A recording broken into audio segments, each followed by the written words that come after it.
Welcome back to Sahara TV. My name is Rudolf Okonkwo. In continuation of our coverage of the 2015 elections, we offered the two major political parties an opportunity to come on our show and debate issues. We have invited all the officers from the presidency level to the other counterparts.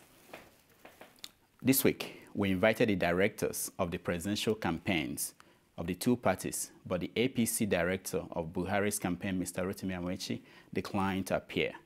We are happy to have the director of President Jonathan's re-election campaign joining us. Dr. Amadu Ali was once a Minister of Education in the 1970s. Recently, he was the chairman of the PDP.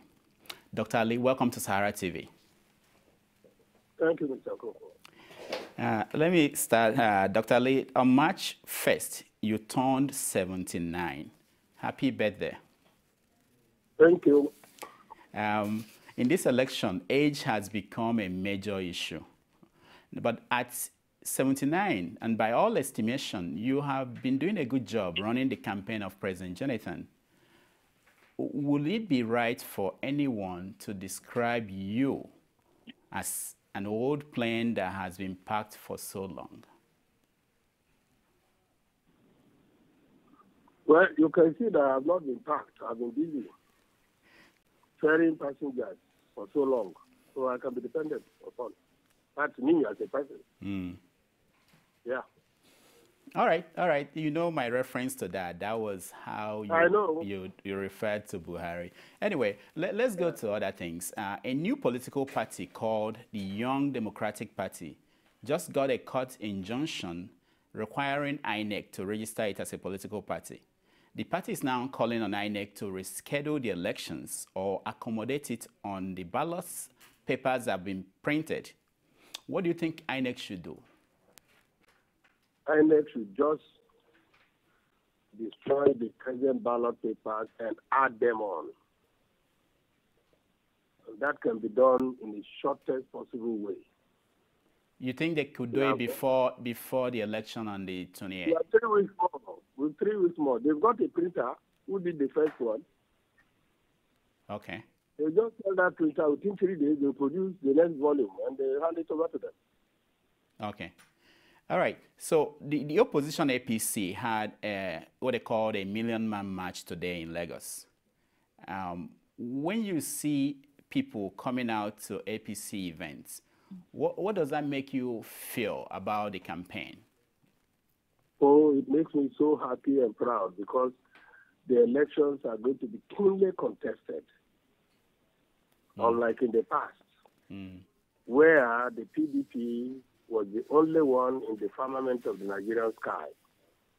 Today, we have a very keen competitor, and it shows democracy is really taking its roots in Nigeria.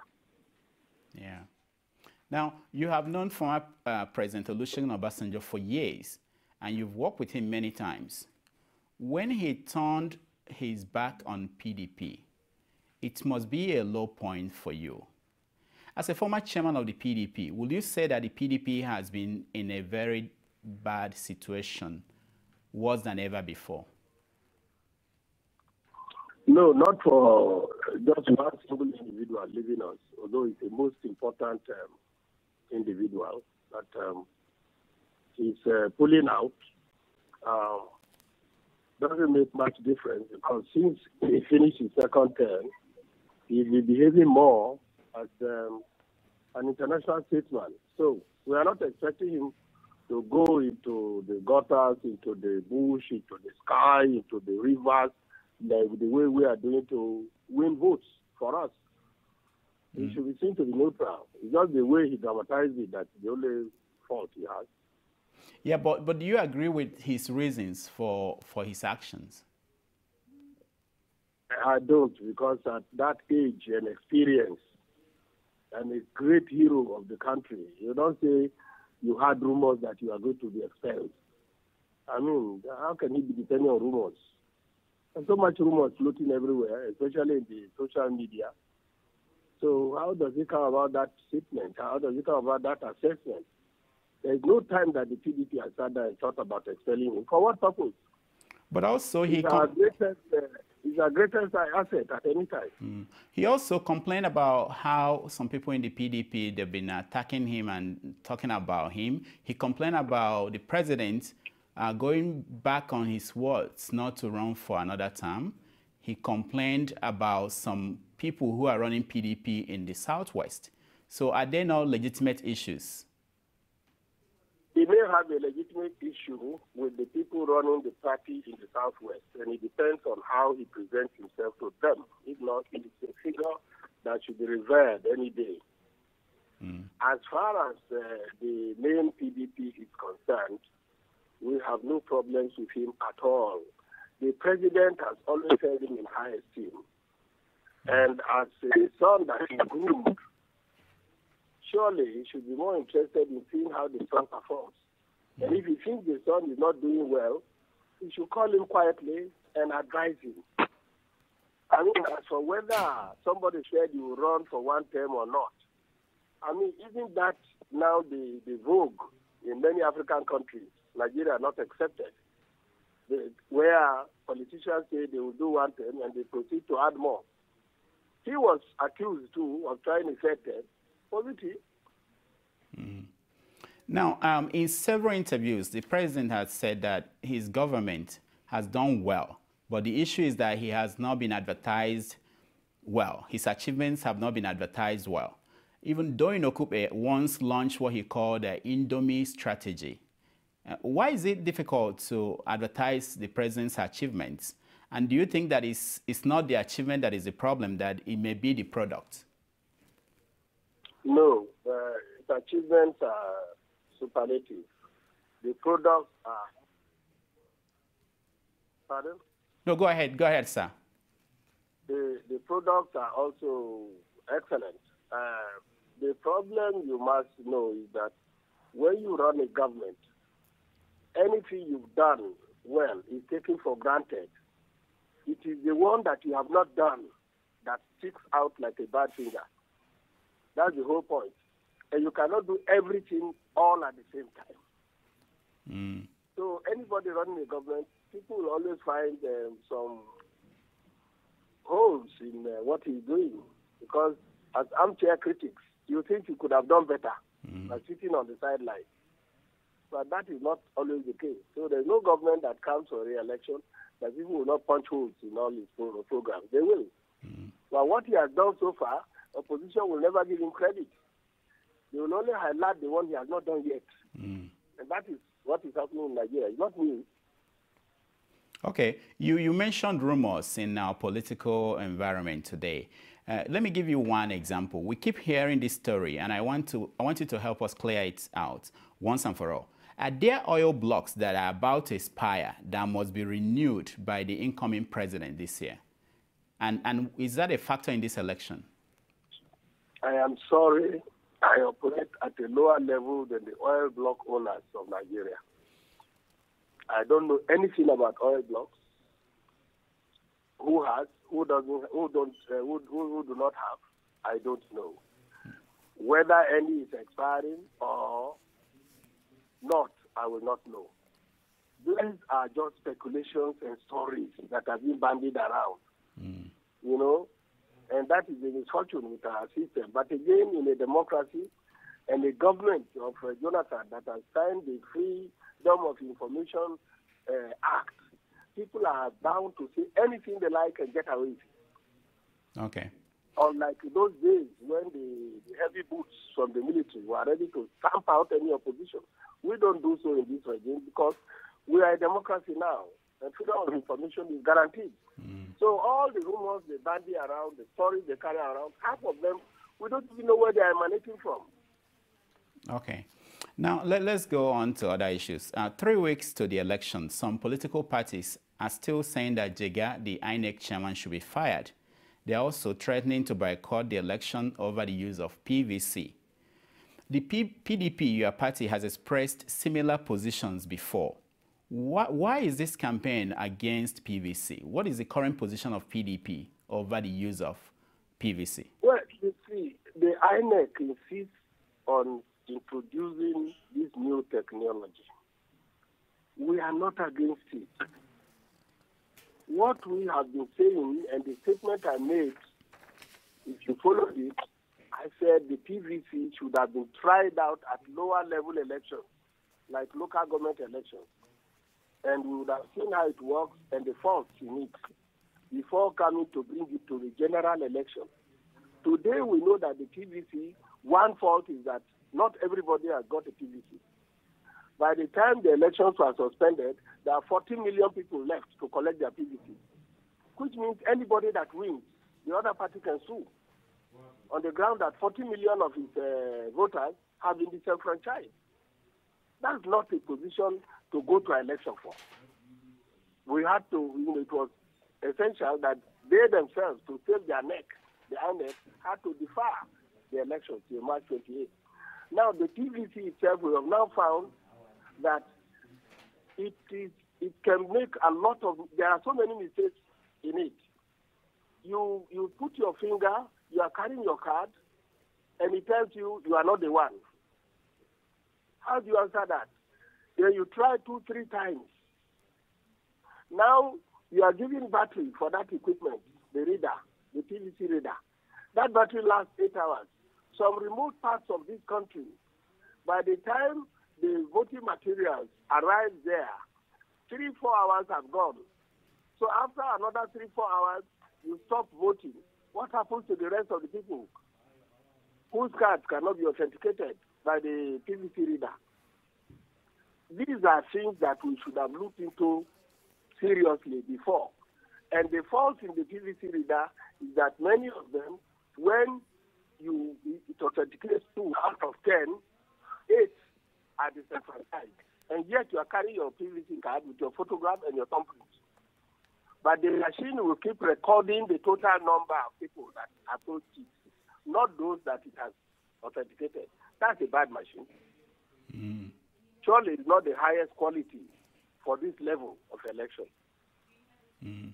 But all this would have known this before this general election. That's my own quarrel with the PVC thing. Mm. And that is why in my press release, I said the answer is to allow people with PVC to vote. Those who haven't got PVC and they have the old cards, which they used in 2011, should be allowed to vote. They're still alive. Mm. All right, let's talk about the Ekiti tape. I know that you are aware of existence of that tape, and I want to start by talking about the Ekiti tape, the tape that showed the governor of Ekiti State, Ayo Fayose, and some other people planning to rig election in Ekiti.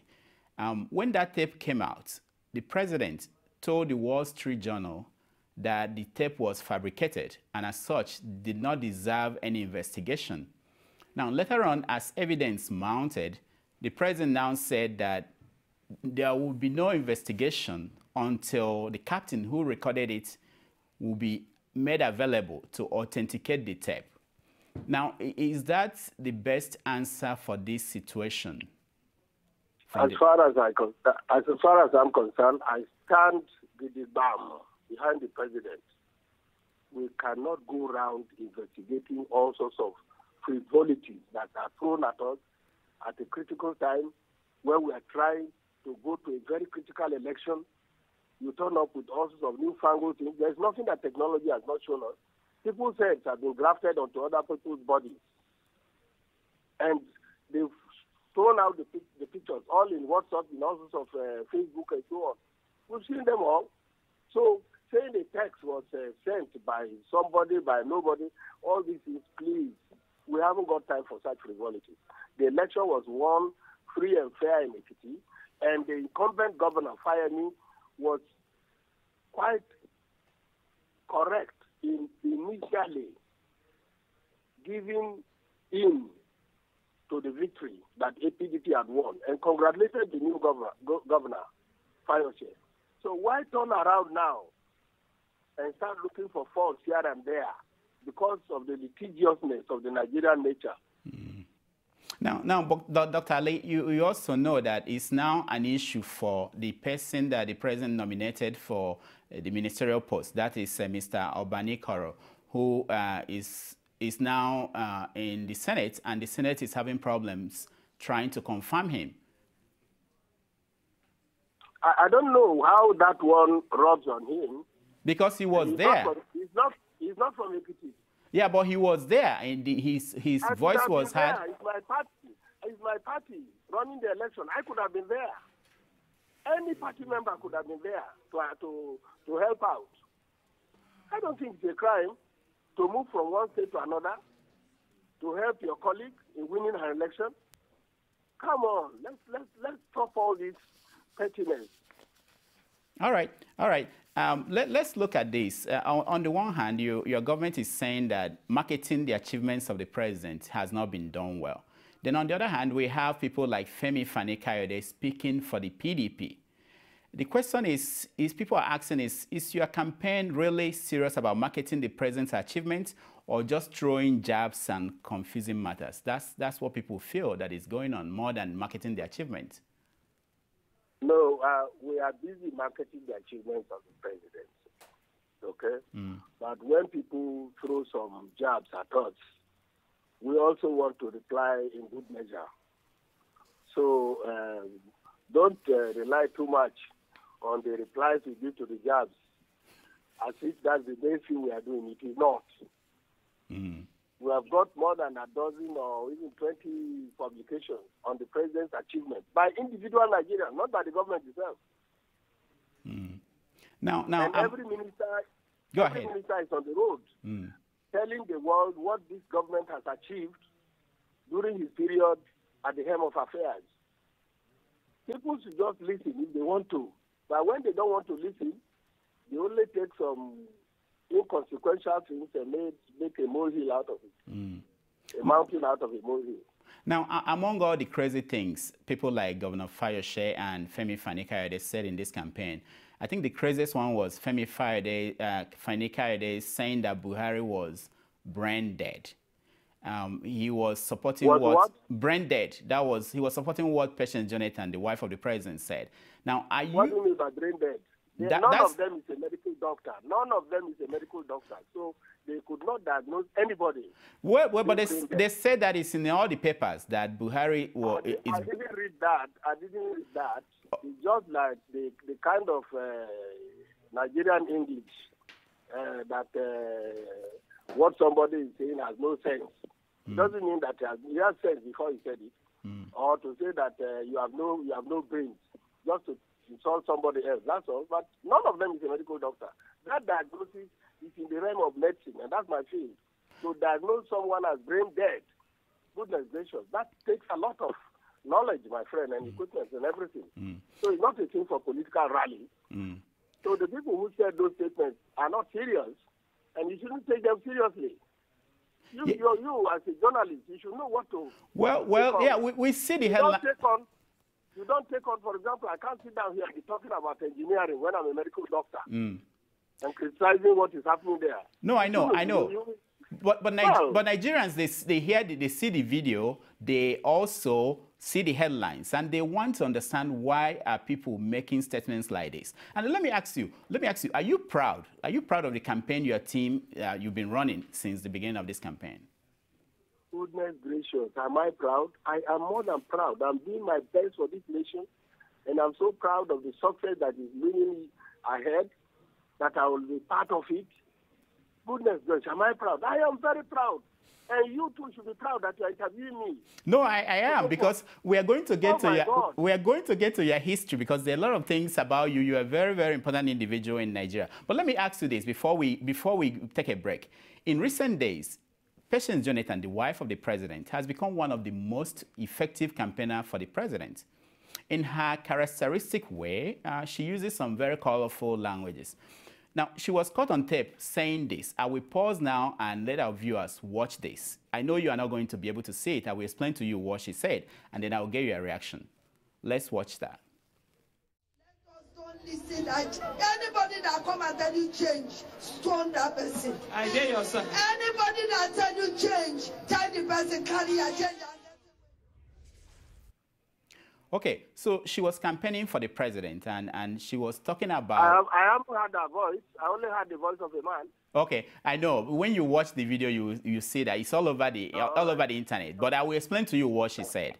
So she was saying that when people hear change, that people should not pay attention to that. And she gave reasons. And that people should stone anybody telling them about change. Is that helpful? Is that a good representation of the president's stance?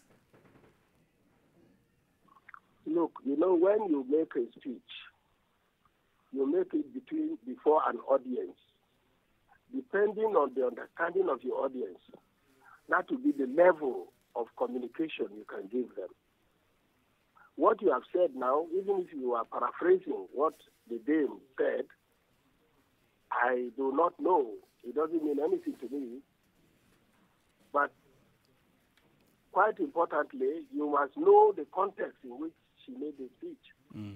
I didn't even hear her. That's my own problem. Okay, now. okay. I cannot comment. All right, we understand, and maybe when you get a chance to watch it, you will see that. But we're going to take a break. When we come back, we talk about things that happened in the past, especially in 1978, when you were the Minister of Education. You've granted several interviews about this, and there were some things I want you to clarify from those interviews. We'll be right back.